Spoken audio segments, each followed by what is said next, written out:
बिस्मिल्लाहिर्रहमानिर्रहीम। अस्सलाम वालेकुम। आज मैं आपके साथ पेशावर की मशहूर किस्सा ख्वानी खीर बनाने की रेसिपी शेयर करूंगी, जो कि कैरमलाइज करके बनाई जाती है और बहुत टेस्टी बनती है। जब आप इसको एक बार बना लेंगे ना तो बार बार बनाना चाहेंगे, इतनी डिलीशियस बनकर तैयार होती है ये। तो चलिए बनाना शुरू करते हैं पेशावर की किस्सा ख्वानी खीर। सबसे पहले एक पैन लेंगे और इसमें आधा कप भीगे हुए चावल ऐड करेंगे। मैंने 100 ग्राम भीगे हुए चावल लिए हैं। आप कोई से भी चावल ले सकते हैं, टूटे हुए चावल ले लें या फिर बासमती चावल ले लें।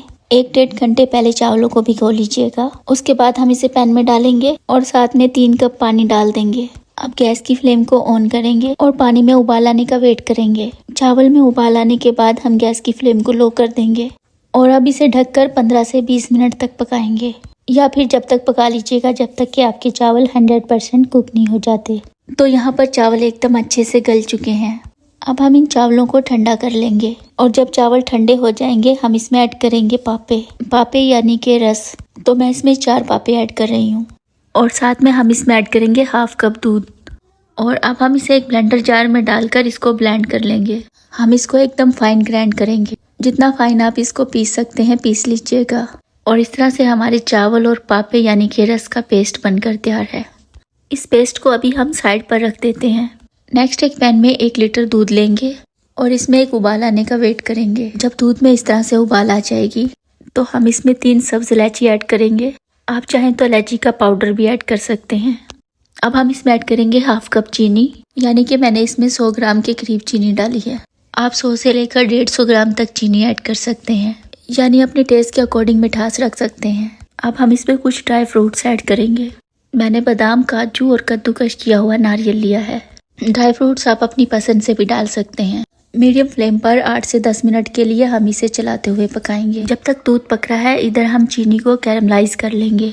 आधा कप मैंने चीनी ली है, तकरीबन 100 ग्राम। गैस की फ्लेम को मीडियम रखेंगे और इसको बिल्कुल टच नहीं करेंगे। अगर आप इसको टच करेंगे तो फिर ये कैरमलाइज होना बहुत मुश्किल हो जाती है, तो हम इसको बिल्कुल भी टच नहीं करेंगे। जब ये कैरमलाइज हो जाए तब हम इसको हल्का गोल्डन हो जाने तक पका लेंगे। ज़्यादा गोल्डन मत करिएगा, अगर ये ज़्यादा डार्क हो गई तो फिर कड़वी हो जाएगी। जब ये इस तरह से हल्की गोल्डन हो जाएगी तो हम इसे दूध में पोर कर देंगे। तो इधर दूध को पकते हुए तकरीबन 10 मिनट हो गए थे।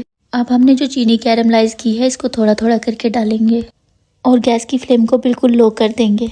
एक साथ पूरा मत डालिएगा वरना फिर ये ओवरफ्लो हो जाती है। तो बस एहतियात के साथ आपको इसको थोड़ा थोड़ा डालना है और अच्छी तरह से इसको मिक्स कर देना है। तो आप देख सकते हैं कैरमलाइज चीनी डालने पर दूध का कलर चेंज हो गया है, हल्का गोल्डन सा कलर हो जाता है। अब हम गैस की फ्लेम को लो करके हमने दूध और पापे का जो पेस्ट बनाया था ना वो इसमें डाल देंगे और इसे अच्छे से मिक्स कर लेंगे। अच्छी तरह से जब हम इसको मिलाएंगे तो इसमें जो भी लम्स हैं वो दूध में डिसॉल्व हो जाएंगे। अब हम इसके फ्लेवर को और ज़्यादा रिच बनाने के लिए 1/4 कप मिल्क पाउडर ऐड करेंगे। ये बिल्कुल ऑप्शनल है लेकिन डाल लेंगे तो टेस्ट अच्छा हो जाता है। अब हम गैस की फ्लेम को मीडियम कर देंगे और इसको चलाते हुए 20 मिनट तक पकाएंगे। आप इसको चलाते हुए पकाइएगा। अगर आप इसको चलाते हुए नहीं पकाएंगे तो फिर चावल नीचे लग सकते हैं और आपकी खीर जल सकती है। अगर चलाते हुए पकाएंगे तो आपकी खीर परफेक्ट बनकर तैयार होगी। तो मीडियम फ्लेम पर मैंने इसको चलाते हुए 20 मिनट तक पकाया है और इसका इस तरह का टेक्सचर आ गया है। ये खीर हमें थोड़ी गाढ़ी चाहिए होती है, इस बात का आपने ध्यान रखना है। अब मैं इसमें ऐड करूंगी 1 टेबलस्पून केवड़ा वाटर, या फिर आप छोटी इलायची का पाउडर भी डाल सकते हैं। इसको मिलाएंगे अच्छी तरह से और इस तरह से हमारी किस्सा ख्वानी पेशावरी खीर बनकर तैयार है। इसको सर्व करने का ना एक तरीका होता है, इसको ठंडा एकदम चिल्ड सर्व किया जाता है। थोड़े से ड्राई फ्रूट से मैं इसे गार्निश करूंगी। खीर हमारी तैयार है। पहले हम इसको रूम टेम्परेचर पर ठंडा कर लेंगे, फिर इसको 2 से 3 घंटे के लिए फ्रिज में रख देंगे। एकदम ठंडा इसको सर्व करेंगे तभी इसका परफेक्ट रिजल्ट आता है। तो यहाँ पर खीर ठंडी हो गई थी, मैंने इसको 3 घंटे के लिए फ्रिज में रख दिया था।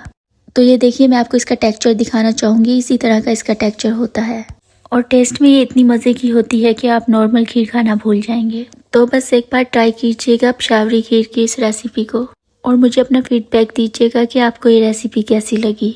रेसिपी अच्छी लगी है तो प्लीज़ वीडियो को लाइक और चैनल को सब्सक्राइब करना मत भूलिएगा। दुआ में याद रखिएगा। Thanks for watching. अल्लाह हाफिज़।